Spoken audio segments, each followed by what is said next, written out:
말씀은 고린도후서 5장 14절에서 17절까지 말씀입니다. 우리 한 절씩 교독하도록 합니다. 그리스도의 사랑이 우리를 강권하시는도다. 우리가 생각하건대 한 사람이 모든 사람을 대신하여 죽었은즉 모든 사람이 죽은 것이라. 그가 모든 사람을 대신하여 죽으심은 살아있는 자들로 하여금 다시는 그들 자신을 위하여 살지 않고 오직 그들을 대신하여 죽었다가 다시 살아나신 이를 위하여 살게 하려 합니다. 그러므로 우리가 이제부터는 어떤 사람도 육신에 따라 알지 아니하노라. 비록 우리가 그리스도의 육신을 따라 알았으나 이제부터는 그같이 알지 아니하노라. 그런즉 누구든지 그리스도 안에 있으면 새로운 피조물이라. 이전 것은 지나갔으니 보라 새 것이 되었도다. 아멘. 함께 기도합니다. 하나님 감사합니다. 하나님의 은혜와 하나님 사랑 안에 있습니다. 하나님, 우리가 말씀 듣습니다. 더욱더 겸손하게 하여 주시고 우리가 아멘으로 화답하게 하여 주시고 하나님의 사람으로서 이 땅 가운데 살아갈 힘과 지혜를 얻을 수 있는 거룩한 시간 되게 하실 걸 믿사오며 살아계신 예수님의 이름으로 감사하며 기도했습니다. 아멘. 오늘 본문 17절 여러분 다들 아는 겁니다. 누구죠? 뭐죠? 매우 잘 아는 그리스도 안에 있으면 우리는 뭐다? 새로운 피조물이다 라는 내용을 가르고 있는 부분입니다. 그래서 저희는 이제 다음 주까지 해서 이 부분에 대해서 한 2주에 걸쳐서 우리가 함께 은혜를 나누었으면 하는 마음이 있습니다. 특별히 오늘은 17절 말씀보다는 그 앞에 나오는 말씀을 가지고 우리가 조금 더 깊게 한번 생각을 해볼 필요성이 있습니다. 14절 말씀을 보면 이렇게 표현되고 있어요. 그리스도의 사랑이 우리를 강권하시는도다. 우리가 생각하건대 한 사람이 모든 사람을 대신하여 죽었은즉 모든 사람이 죽은 것이라 라고 표현합니다. 여러분, 모든 사람, 한 사람은 누굴 얘기하는 걸까요? 예수 그리스도를 이야기하는 겁니다. 예수 그리스도가 죽었어요. 근데 이 죽음은 뭐는 거예요? 모든 사람을 위한 것이, 모든 사람이 죽은 것이다라고 이야기합니다. 그러면 여기서 우리가 잘 생각해야 되는 건 딱 하나예요. 뭐죠? 예수의 죽음과 나의 죽음은 어떤 선상에 있는 겁니까? 동일 선상에 있고 같은 거라는 거예요. 예수가 죽을 때 여러분들 뭐 한 거예요? 죽은 거예요. 우리 이거 잊어버리면 안 되는 겁니다. 우리가 내가 죽지 않았다라고 생각하는 경우가 너무나 많아요. 왜냐하면 우리는 그리스도인이라고 이야기할 때 자꾸만 내가 예수를 믿었기 때문에 이제 난 구원받았어. 근데 내가 죽었다라는 생각을 하지 않는 거예요. 근데 성경은 분명 우리에게 뭐에서 이야기하냐면 예수가 죽었다라고 이야기하고 그 죽음으로 말미암아 모든 사람이 뭐 했다? 죽었다라고 이야기합니다. 그리고 나서 15절에 보면 이렇게 얘기해요. 그가 모든 사람을 대신하여 죽으심으로 살아있는 자들도 하여금 다시는 그들 자신을 위하여 살지 않고 오직 그들을 대신하여 죽었다가 다시 살아나신 이를 위하여 뭐하게 한다? 살게 하겠다. 결론은 뭐라는 거예요? 예수를 통해서 우리가 죽었고요. 예수의 부활과 함께 우리도 함께 부활했는데 이젠 부활한 우리가 나를 위해 사는 것이 아니라 누굴 위해 사는 겁니까? 나를 위해 십자가에 달려 돌아가신 예수 그리스도를 위하여 사는 삶을 살게 만들어주는 것. 그것이 뭐라는 거예요? 오늘 17절에 나오는 새로운 피조물이다라고 이야기하는 겁니다. 새로운 피조물은 간단해요. 그렇죠?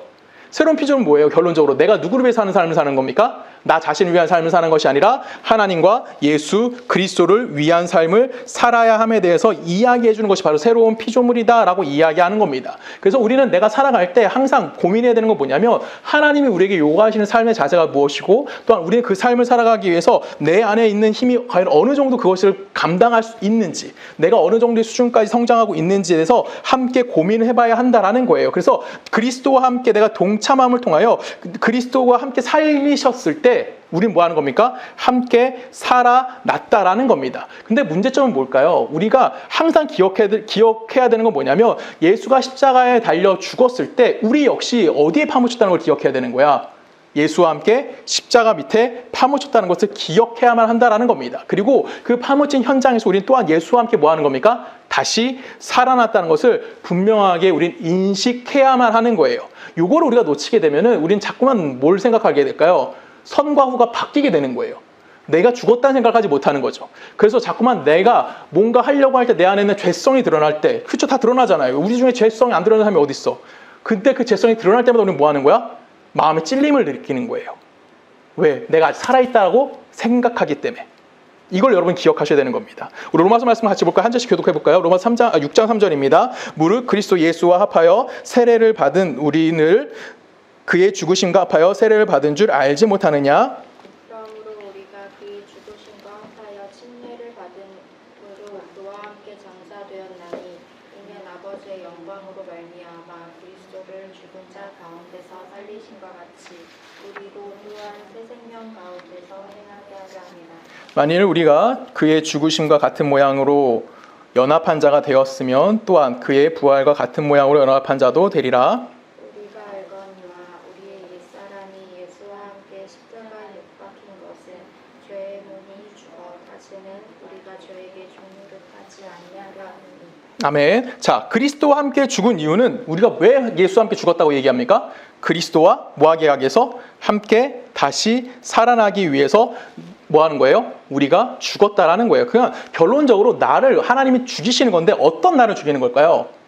어떤 나를 죽이는 거야? 예수와 하나님과 관계없이 살았던 죄된 모습을 갖고 있던 나를 죽이시는 거예요. 거기서 십자가 밑에서. 그리고 죄된 본성도 죽이는 거고 죄인으로서 하나님 앞에 부족하게 행했던 거, 우리가 흔히 말하는 죄를 짓는다던가 아니면 부패한다던가 아니면 내가 어떤 뭐라 할까요? 왜곡된 신앙을 갖고 있었던 거, 아니면 내가 부족한 모습을 갖고 있었던 것을 십자가에서 우리 다 죽인다는 걸 말하는 겁니다. 그리고 나서 또 우리를 뭐하게 한대요? 그리스도와 함께 다시 살아나게 하신다라고 얘기합니다. 그러면 그리스도와 함께 다시 살아난다는 건 이젠 내가 예수가 갖고 있던 의와 거룩과 생명을 가지고 뭐 하는 거예요? 새로운 모습으로 다시 태어나게 되어진다라고 이야기하는 겁니다. 쉽게 말하면 예수가 우리를 뭐 하시는 거예요? 고쳐져서 사람이 되게 만드셨다라는 거예요. 여기서 고쳐졌다는 말이 그냥 원래의 것을 그대로 놔두고 어떤 뭐라 그럴까요? 부러진 것을 맞춘다던가 아니면 깨진 것을 맞춘다던가 이렇게 그런 고쳐지는 것을 이야기하는 것이 아니라 여기서 고쳐진다는 것은 뭘 얘기하는 걸까요? 옛날에 나는 뭐 하는 거예요? 죽어서 없어지고 그리스도 안에서 그리스도와 함께 새로운 사람으로 다시 태어나는 것.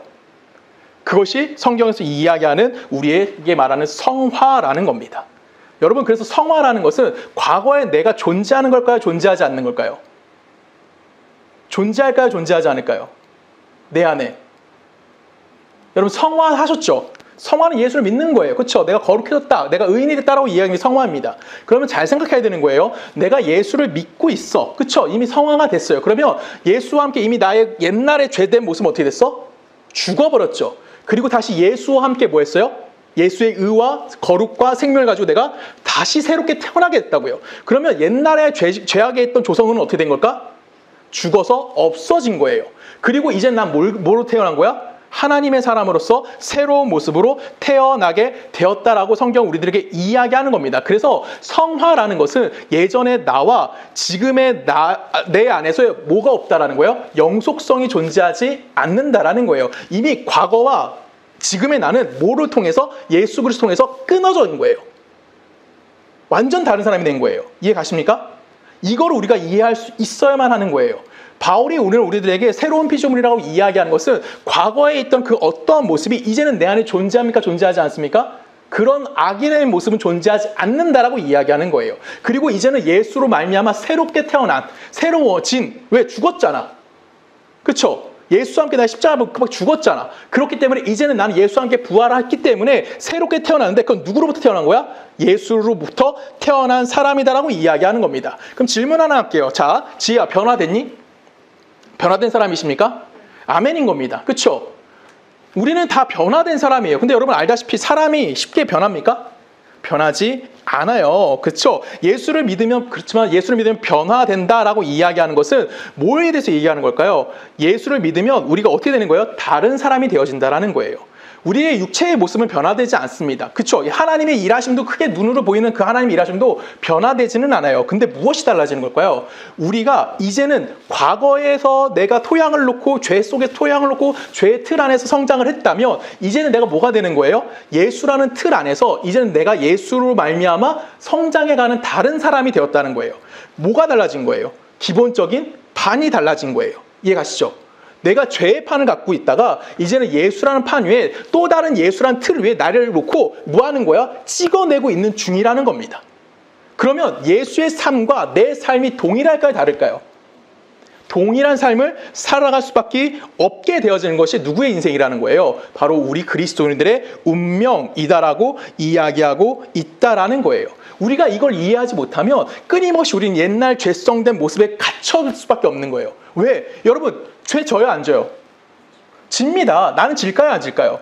져요. 왜 죄를 계속 질까요? 이미 난 새로워졌다며.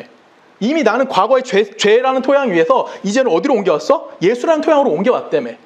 그리고 예수로 찍어져서 나오고 있다며. 그쵸? 예수의 의와 예수의 거룩과 예수의 생명이 이미 내 안에 있다며. 과거의 죄성을 다 죽었다며. 근데 왜 나는 계속 죄를 지고 있을까요? 이유는 간단한 겁니다. 뭐냐면 갓난아이라는 거예요.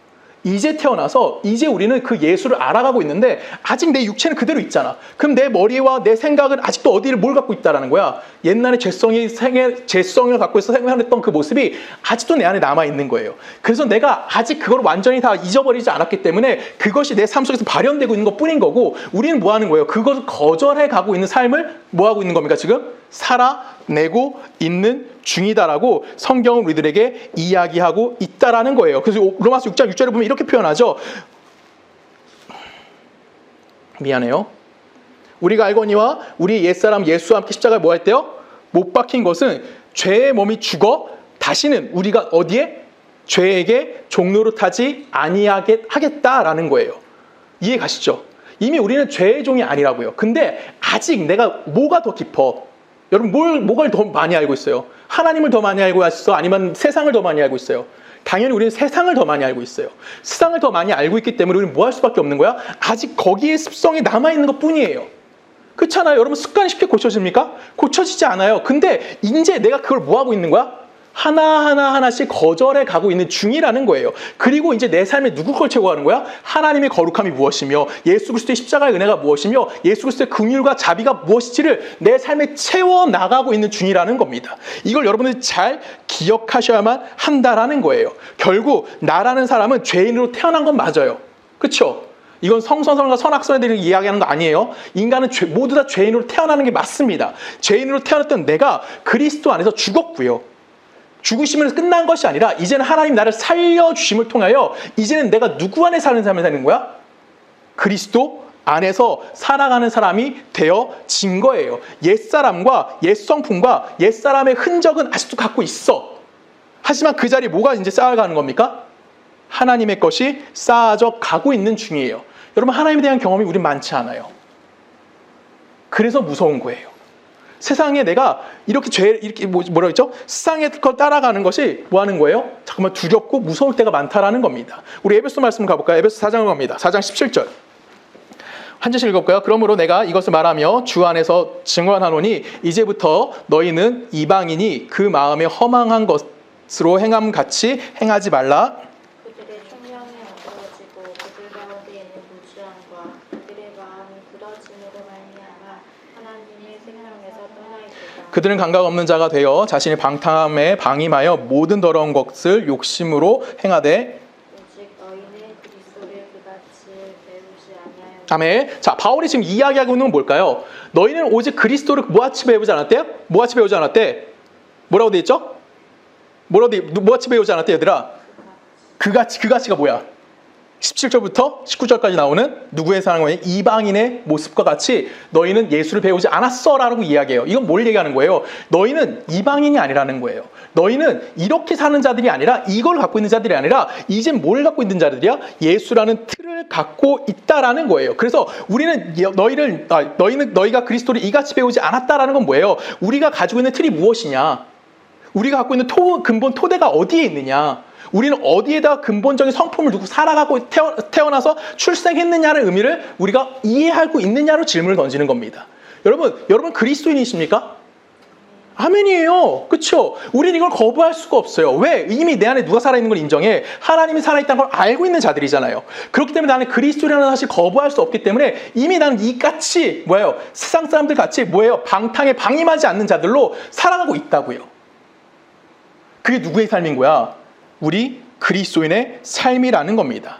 옛날에 우리는 다 어떤 자였어요? 죄의 토양에서 죄라는 틀로 만들어졌던 사람이었어요. 여러분들이 행하는 모든 것들은 뭐였어요? 죄였어요. 예수를 만나기 전까지 내가 모태신앙이잖아. 근데 내가 예수를 언제 만났을까?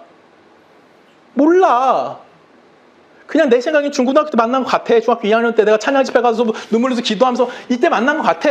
근데 정확하게 모르겠어요. 난 솔직히 가랑비에 젖었어. 하나님 거부가 안 돼, 어느 날부터. 그게 뭐냐면 멕시코 선교를 갔을 때부터 그랬던 것 같아요. 그 전까지 뭔가 어떤 경험에 집중하려고 했는데 그게 아니었더라고요. 그래서 나는 언제 예수님 만나서 몰라. 지금도 만나고 있는 것 같아, 그냥. 그게 내 신앙이에요, 솔직히 말하면. 자, 중요한 거는 옛날에 내가 예수를 알기 전, 하나님을 내가 인격적으로 알기 전, 그때 내가 교회를 다니건 뭐라건 이건 다 뭐야? 뭐야 이게? 뭐예요? 죄예요. 이해 가세요? 내가 예수를 함께 십자가에 못 박히고 나서 예수의 부활을 통해 성화를 경험한 이후에는 내가 죄를 짓는다고 칩시다. 근데 그건 뭐가 되는 거예요? 옛날 습성이 남아있는 것 뿐이지 하나님의 영광으로 올라가고 있는 과정 중에 있는 하나의 점이라는 거예요. 이 직선의 점을 빼버리면요. 어떻게 돼? 직선은 끊어지는 거예요. 우린 이 삶을 살아내고 있는 중인 거예요. 그러면서 이제는 과거에 내가 죄 가운데 있던 이 모든 것들을 뭐 하는 거야?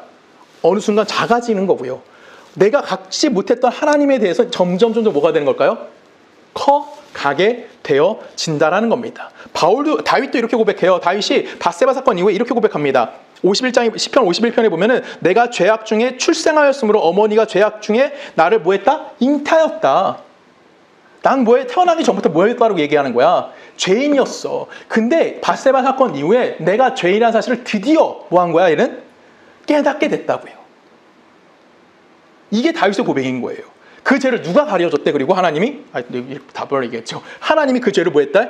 가리워줬다라는 고백을 누가 하는 거야? 다윗이 할 수 있게 되어진 겁니다. 우리는 다윗과 동일한 자들이에요. 우리는 죄라는 틀에서 만들어진 존재라는 겁니다. 우리 이 틀을 벗어날 수 있었어요? 없었어요? 절대 벗어날 수 없었어요. 근데 이제는요, 예수 그리스도의 은혜에 의해서 예수와 함께 내가 십자가에 못 박혀 죽었고요, 예수와 함께 부활함을 통하여 이제는 예수라는 틀 안에서 우리가 뭐 해지는 겁니까? 만들어져 가고 있는 중이다라고 성경 우리들에게 이야기하는 겁니다. 다시 한번 읽습니다. 20절부터 오직 너희는 그리스도를 그같이 배우지 아니하였느니라. 진리가 예수 안에 있는 것 같이 너희가 참으로 그에게서 듣고 또한 그 안에서 가르침을 받았을진데.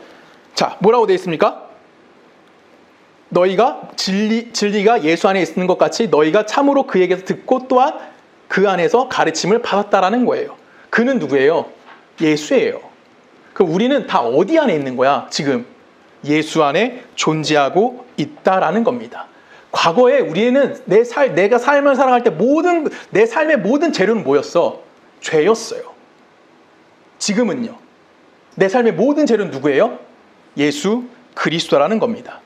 이거를 여러분들이 알고 있느냐라는 거죠. 예수와 함께 이제 나는 어디게 됐어? 이 죄의 뿌리가 완전 내 삶에서 뽑혀진 거예요. 그러면 이 죄라는 습성은 아직 남아있긴 하지만 영양분이 공급되지 않아?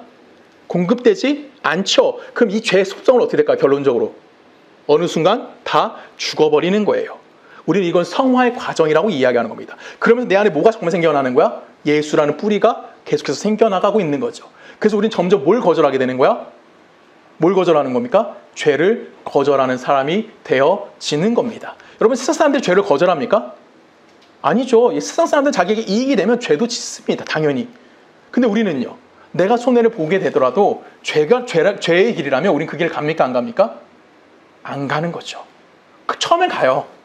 근데 점점 내가 예수를 알아가다 보면 그것을 점점 멀리할 수밖에 없게 되어지는 겁니다. 그래서 바울은 우리에게 계속 이렇게 권면해요. 22절부터 다시 한번 읽을게요. 너희는 유혹의 욕심을 따라 썩어져가는 구습을 따른 옛사람을 벗어버리고 오직 너희의 심령이 새롭게 되어 하나님을 따라 의와 진리의 거룩함으로 지으심을 받은 뭐가 되라?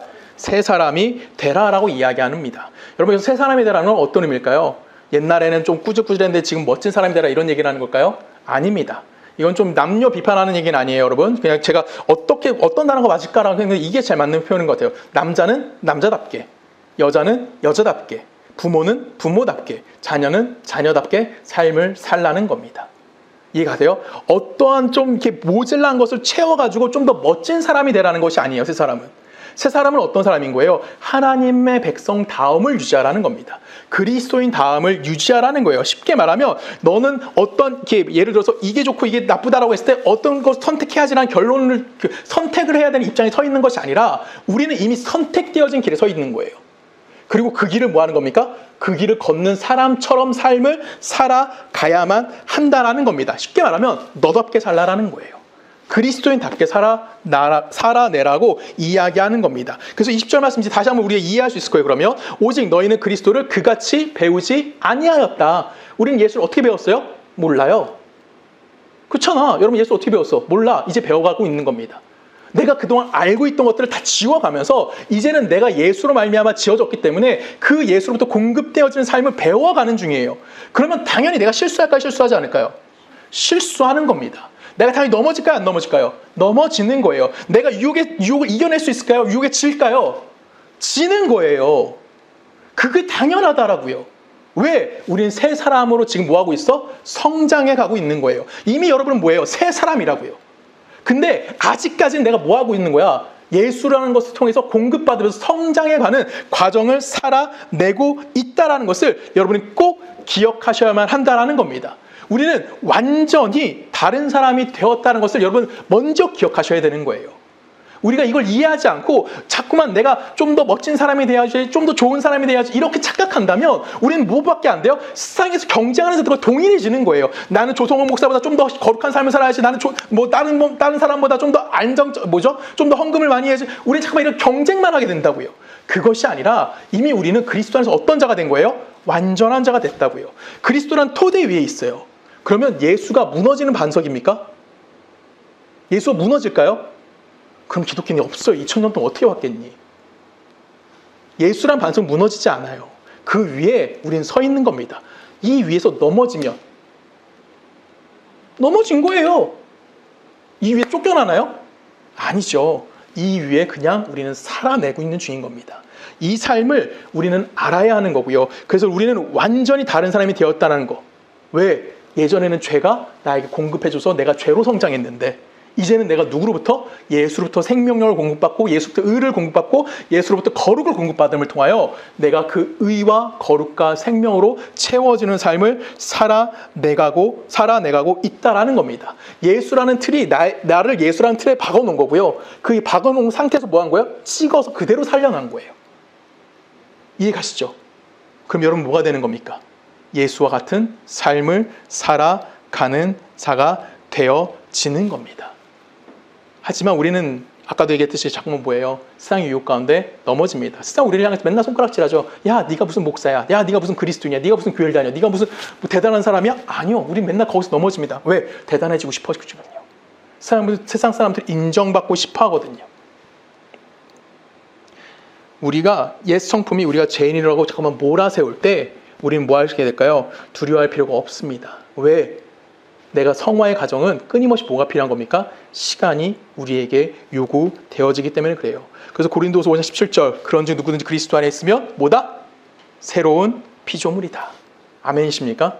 자, 여러분 새로운 피조물 맞으십니까? 아멘이죠.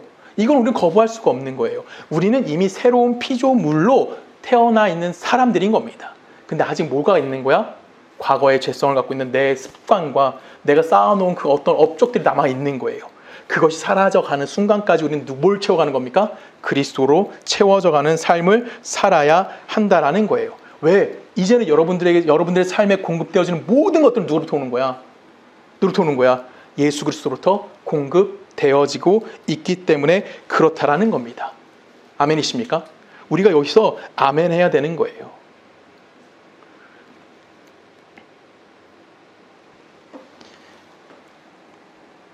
우리는 예수가 먼저 누구인지를 인식할 수 있는 자가 되어져야만 하는 겁니다. 제가 주린의 집에 잠깐 주리자매 집에서 잠깐 지난주에 설교했을 때 예수를 우리가 정말 뭘로 바라보고 있니라는 질문을 많이 했었어요. 우리는 예수를 어떻게 바라보고 그 예수가 누구인지에 대해서 한번 고민해 봐야 되는 겁니다. 그래야지만 내가 예수와 동일한 삶으로서 예수님과 같이, 동일하다는 표현을 쓰지 않을게요. 예수님과 같이 만들어질 수 있다는 것을 이해할 수 있는 거예요. 여러분, 예수님이 이 땅에 오신 목적은 분명히 우리를 죄에서 구원해 주시고 오신 건 맞습니다. 근데 제가 여러분 누누이 강조하죠. 예수님이 단순히 우리를 죄에서 구원해 주시기 위해서 오신 것을 끝나는 게 예수의 역할이 아니라고요. 예수 역할은 뭐라고요? 예수 역할은 이 땅에 사람으로서 오신 하나님이, 그러니까 인간이 어떻게 하나님의 영광을 바라면서 살아갈 수 있는지를 우리들에게 구체적으로 보여준, 실질적으로 보여준 예라는 거예요. 그 예수가 살았던 삶이 어떤 삶이었냐? 라고 질문을 던지면 우리는 너무나 많은 이야기를 할 수 있습니다. 근데 가장 중요한 건 뭘까요? 예수가 기적을 일으킨 삶을 기적을 일으킨 삶을 살았다라는 것이 핵심일까요? 아니에요. 예수가 인간으로서 하나님의 말씀에 순종하는 삶을 살았다는 거예요. 내가 하기 싫은 일을 예수는 기쁨으로 감당할 수 있었다고. 왜? 그것이 하나님의 뜻이었고 하나님의 기쁨이었다는 거 누가 아는 거야? 예수가 알았다라는 거예요. 그걸 누구에게도 요구하고 있는 거야? 우리에게도 동일하게 요구하고 있다라는 것을 여러분이 꼭 기억하셔야만 한다라는 겁니다. 예수님이 누리셨던 승리, 예수님 안에서 갖고 있던 지혜, 예수님 안에 있던 어떤 능력들, 그런 것들은 다 어디로 갖고 오게 되는 거야? 내 삶으로도 가져올 수 있게 되어지는 겁니다. 하나님이 예수 그리스도를 보내사 주님같이 나를 만드셨고요. 주님과 함께 나를 죽이셨고요. 그 안에 새롭게 태어나게 만드셨기 때문에 우리는 뭐 하는 거예요? 내 삶에는 항상 뭐가 존재하는 겁니까? 예수가 누렸던 승리가 내 안에도 역시 존재하고 있다는 것을 기억하셔야만 하는 겁니다. 골로새로 갑니다. 골로새 2장에 보면 이렇게 표현합니다. 한 절씩 읽어볼까요? 내가 너희와 라오디게아에 있는 자들과 무릇 내 육신의 얼굴을 보지 못한 자들을 위하여 얼마나 힘쓰는지를 너희가 알기를 원하노라. 우리는 그들로 마음의 위안을 받고 사랑 안에서 연합하여 확실한 이해의 모든 풍성함과 하나님의 비밀이 그리스도를 깨닫게 하자니 그 안에는 지혜와 지식이 모든 보화가 감추어져 있느니라. 자, 그리스도, 자, 예수라고 하면 우리 구속자라는 말은 너무나 많이 합니다. 근데 예수가 우리를 위해서 죽으셨고 우리에게 생명을 공급해 주셨는데 그 안에 무엇이 담겨 있대요? 지혜와 지식의 모든 보화가 감추어져 있다라고 이야기하는 거예요. 그러면 예수 안에 있는 모든 것들은 결론적으로 나를 누구처럼 만들겠다는 거야? 뭘처럼 만들겠다는 거야? 예수 그리스도와 같이 만들어 주겠다라는 거예요. 나를 구속해 주셨어요. 구원해 주셨다고요. 그리고 그 안에 감춰져 있는 지식, 그 안에 감춰져 있는 지혜, 이건 뭐야? 내가 하나님의 백성으로서 살아갈 수 있도록 공급해주는 예수님이 나에게 공급해주는 것이 되어진다는 겁니다. 예수 안에 있는 지혜의 부유함이나 지식의 부유함이나 거룩의 영광은 다 나를 뭘 만들기 위해서? 거룩하게 만들기 위해서 하나님이 나에게 공급해 주시는 거예요. 그래서 결론적으로 예수가 누렸던 그 모든 거룩을 내가 뭐 하게 되는 거야?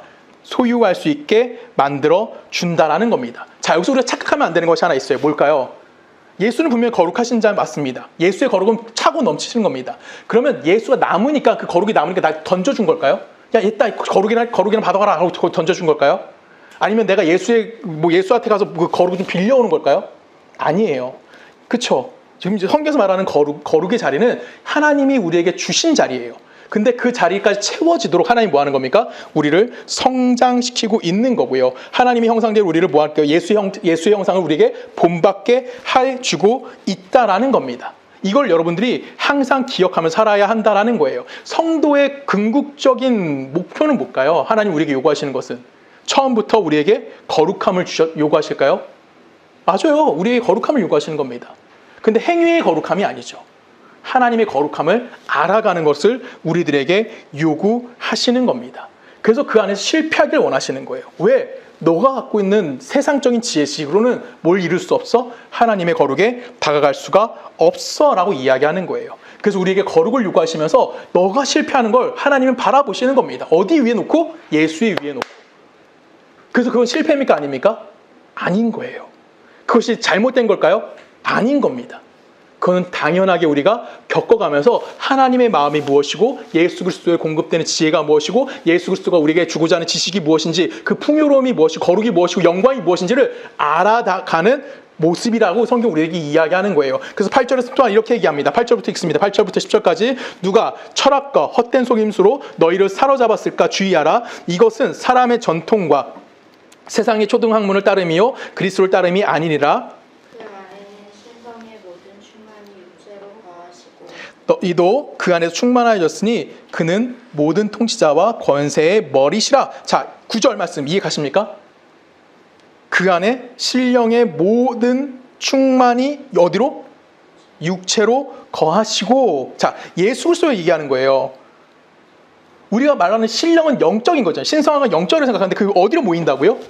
육체로 모인다고요. 그 여러분은요? 우리의 육체를 뭐가 채워질 수 있어? 채워지고 있다고?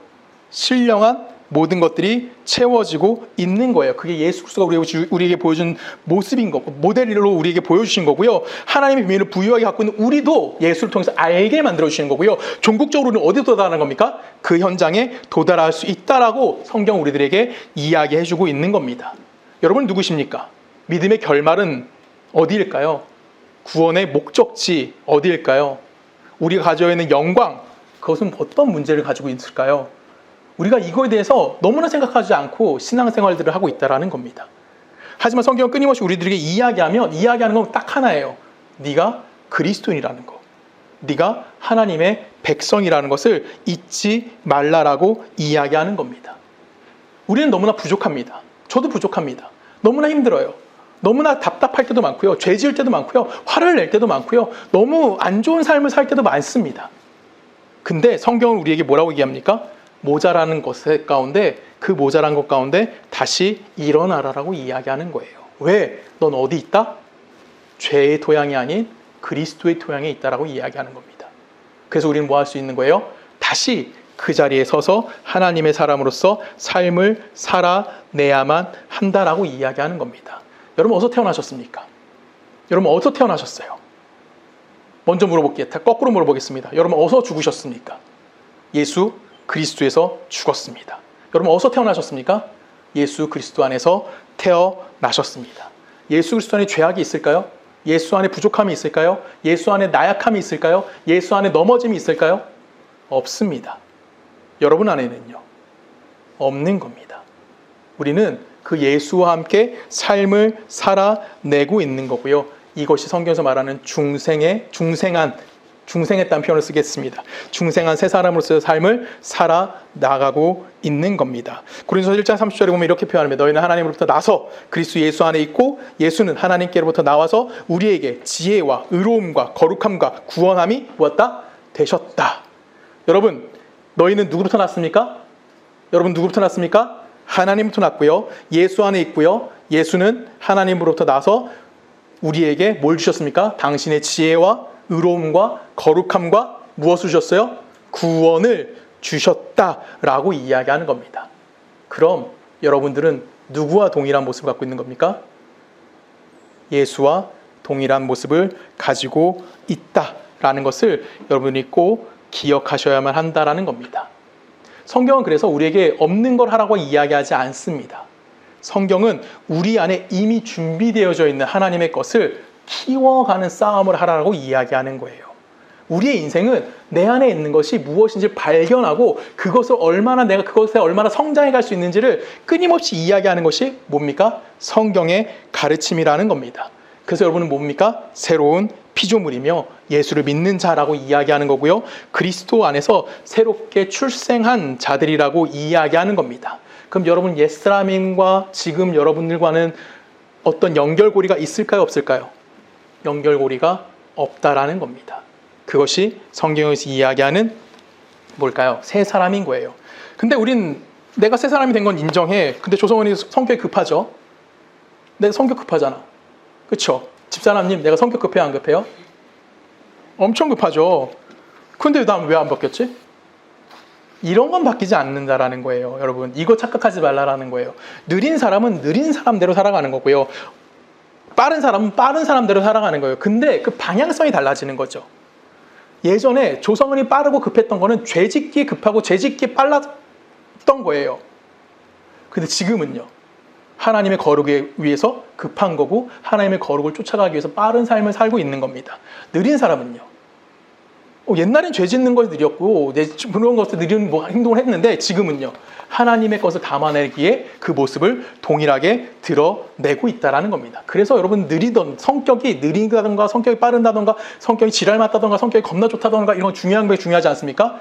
중요하지 않아요. 여러분 이걸 착각하지 말라라는 겁니다. 자, 우리 계속 읽어볼까요? 골로새로 갑니다. 골로새 3장 1절부터 읽을까요? 그러므로 너희가 그리스도와 함께 다시 살리심을 받았으면 위의 것을 찾으라. 거기는 그리스도께서 하나님 우편에 앉아 계시니라. 위의 것을 생각하고 땅의 것을 생각하지 말라. 이는 너희가 죽었고 너희 생명이 그리스도와 함께 하나님 안에 감추어졌음이라. 우리 생명이신 그리스도께서 나타나실 그때 너희도 그와 함께 영광 중에 나타나리라. 아멘. 자, 여러분, 우리의 생명은 그리스도와 함께 하나님 안에 뭐 했어요? 뭐라고 되어 있습니까? 하나님 안에 감추어져 있다. 3절에 보면 그렇게 되어 있죠. 그렇죠. 그리스도와 함께 하나님 안에 뭐가 돼요?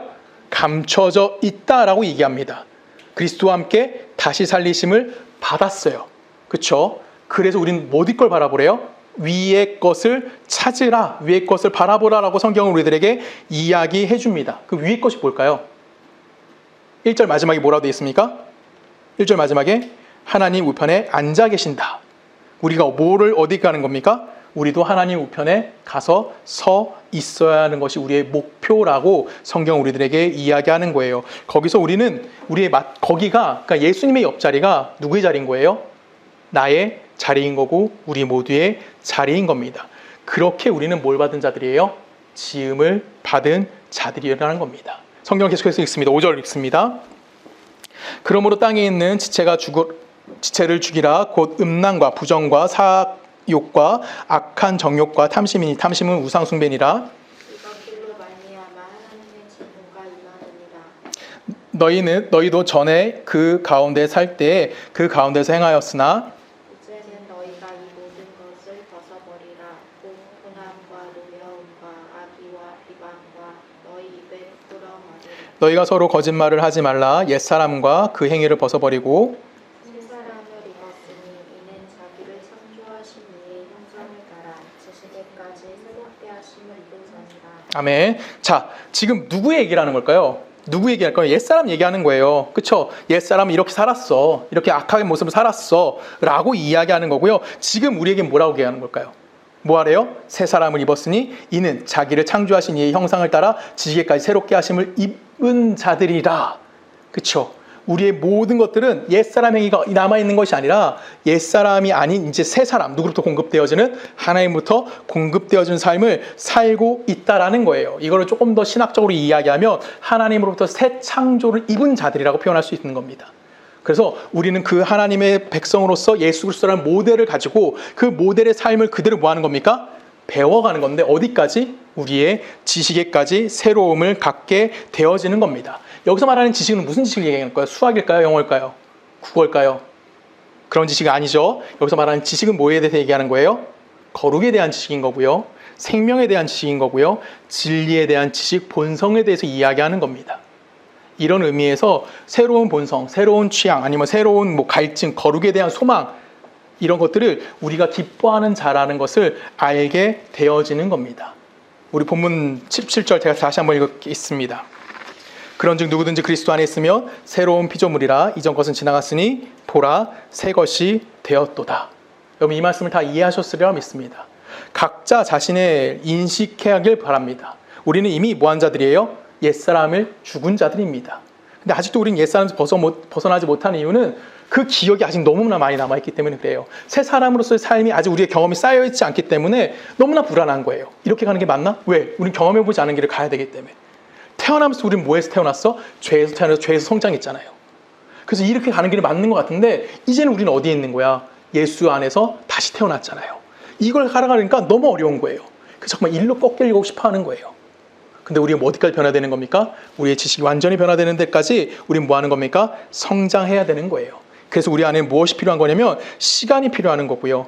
우리는 옛사람의 길로 돌아갈 수가 없는 자들이라는 겁니다. 그렇죠? 우리는 이미 그걸 다 알고 있는 자들이에요. 여러분 옛날에 죄 짓는 거 참 재밌었어요. 저 거짓말 진짜 많이 했거든요. 어릴 때. 저는 그게 참 재밌었습니다. 어른들이 속아주더라고요. 속아준 건지 속은 건지 모르겠어요. 속아줬겠지. 그렇죠? 꼬마가 장난친 거짓말하니까 어른들은 얼마나 그게 보였겠어. 그래서 속아주더라고. 난 그게 너무 재밌어서 거짓말 진짜 많이 했었거든요. 어릴 때. 장난으로 거짓말 진짜 많이 했었어요. 근데 지금은요. 안 합니다. 웬만하면 안 해요. 이유는요. 재미가 없거든요. 그거예요. 왜? 내가 예수 안에 있다 보니까 이게 재밌지가 않은 거예요. 죄 짓는 거 즐겁지가 않은 거예요. 세상 사람들은 그게 즐겁습니다. 우리는요. 즐겁지 않은 거예요. 우리는 죄에 대해서 민감해지는 나를 발견하는 거고요. 그 다음에 죄가 우리에게 맞지 않다는 걸 아는 겁니다. 왜? 우리의 본질이 죄가 아닌 예수 그리스도라는 하나님의 영광을 가진 모습이라는 것을 이해하기 때문에 이젠 나는 뭐가 된 거예요? 완전히 다른 사람, 새로운 피조물이 되어졌다라고 이야기하는 겁니다. 여러분, 우리는 거룩하게 사는 것을 경험해보지 못한 자들입니다. 그렇죠?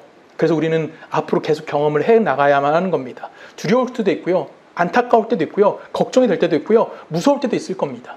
근데 걱정하지 마십시오. 저도 무섭습니다. 이게 맞나? 맨날 고민될 때도 많습니다. 근데 무서워하지 맙시다. 우리 어디 있습니까? 우리는 예수 그리스도 안에 있는 새로운 피조물이라는 것을 기억하셨으면 좋겠고요. 그 말씀대로 우리는 하나님 앞에 좀 더 다가갔으면 좋겠습니다. 제가 올 초 시작할 때 여러분들에게 권면 아닌 권면한 게 하나 있습니다. 여러분 우리 마가복음이라도 읽어봅시다. 읽었습니까? 아, 감사해요. 읽으셨죠? 아니, 저분은 요새 성경 공부 엄청 많이 해서 읽으셨을 겁니다. 우리 중에 아직도 안 읽은 분 계실지도 모르고 몇 번 읽으신 분도 계실 거고 정말 일독을 다 해내신 분도 계실지 모릅니다. 여러분 성경과 가까이 지내셔야 되는 겁니다. 왜? 우리는 세상과 가까이 지냈잖아요. 근데 가장 하나님의 말씀 가장 완벽하게 기록한 곳이 어디죠? 성경이기 때문에 성경과 가까이 지내셔야 되는 거고요. 우린 또 뭐와 가까이 지내야 될까요? 하나님의 음성에 귀 기울여야죠. 무릎 꿇는 거에도 뭐 해야 돼요? 열심을 내셔야만 하는 겁니다. 그리고 말씀을 들었으면 말씀대로 살기 위해서 노력도 해봐야만 하는 겁니다. 그것이 손해라고 느껴질 겁니다. 지금은. 근데 하나님은 그 손해를 넘어서 당신의 사람으로서 우리를 만들어 내실 거라는 것을 꼭 기억하셨으면 좋겠습니다.